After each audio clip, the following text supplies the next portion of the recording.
let's talk a little bit about sampling. So we've talked about what a sample is. Now we're going to talk about how we get that sample.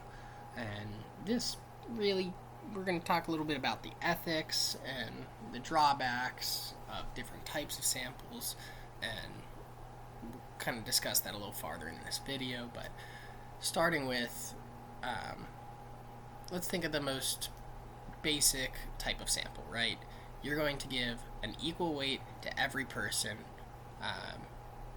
in the whole population. So if I want to know a characteristic about this class, like maybe I want to know if you all have taken a stats class before. Maybe I'll pick at random, completely random, maybe use an algorithm from the class roster, and I'll ask 5 of you. That would be a simple random sample.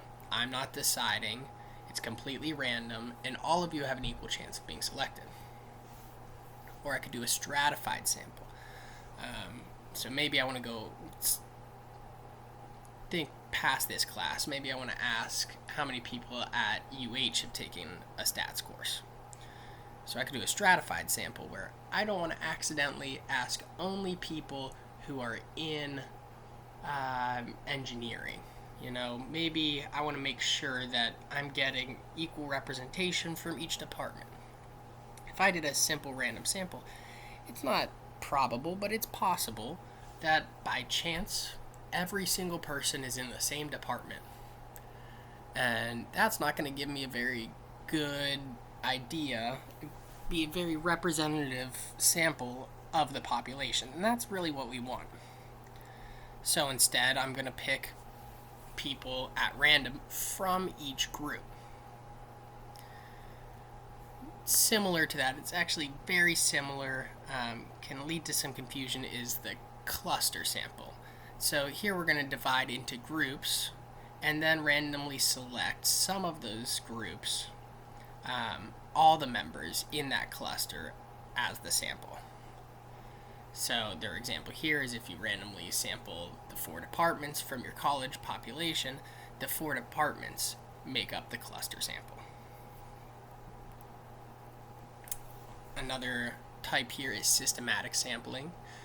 This is not random, but it would give you a pretty randomized sample. So you're going to say, I want to pick every 10th person. So if I had, the class roster in front of me again, and I just say, I'm going to ask every 3rd person, have you taken stats before?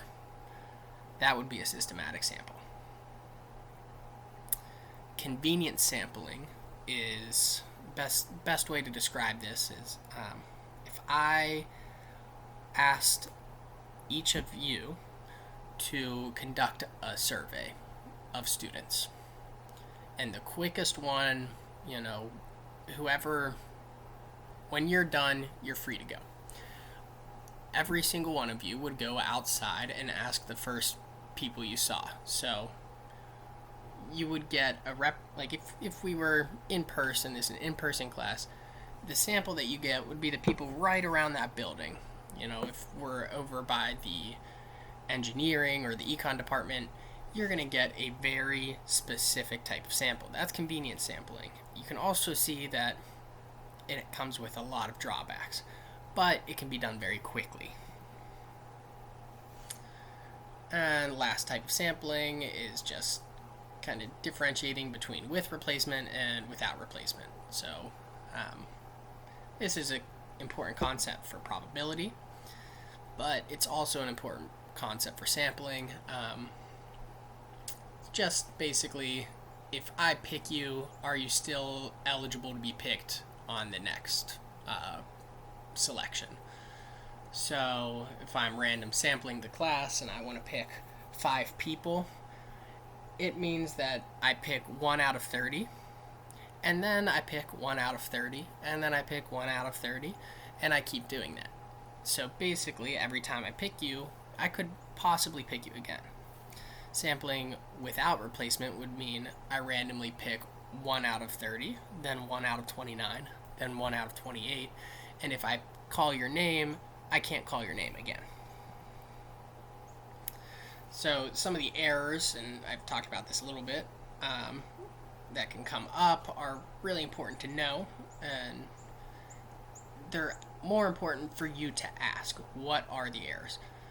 So there's sampling errors from small sample sizes. It might not be representative, or there could be sampling errors in sampling bias. So maybe if you're asking for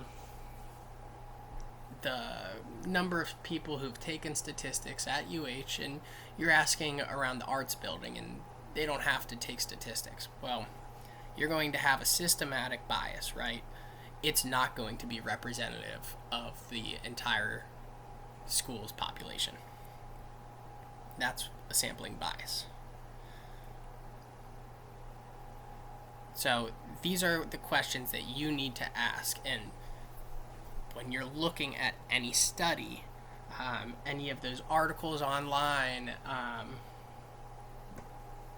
any clickbait articles, these are the questions that you have to be thinking first. Is who responded to this survey? Was it a Fox News or a CNN poll that was on their site? And obviously Fox News polls were more likely to be taken by conservative viewers, and CNN polls were more likely to be taken by liberal viewers, and that's a very basic type of self-selected sample. And then you have non-response. So if you're going to call people up on the phone, a lot of people who aren't interested in politics might not answer a survey about politics. But the people who are going to have more vested interest. So by the way that you conduct the survey, you're going to get very skewed results. Causality is when you have a relationship between the two variables that doesn't necessarily mean that one causes the other. This isn't really necessarily under sampling. We're going to get into this much later on, but it's a good piece for you to think about in terms of critical evaluation. And then we have kind of self-funded or self-interest studies where people can skew data. They can skew graphs. Honestly, it's not hard to make graphs and data look how you want it to look. You can stretch graphs. You can change the axis. You can do a lot of things, and you have to look for that when you're looking at data and at studies.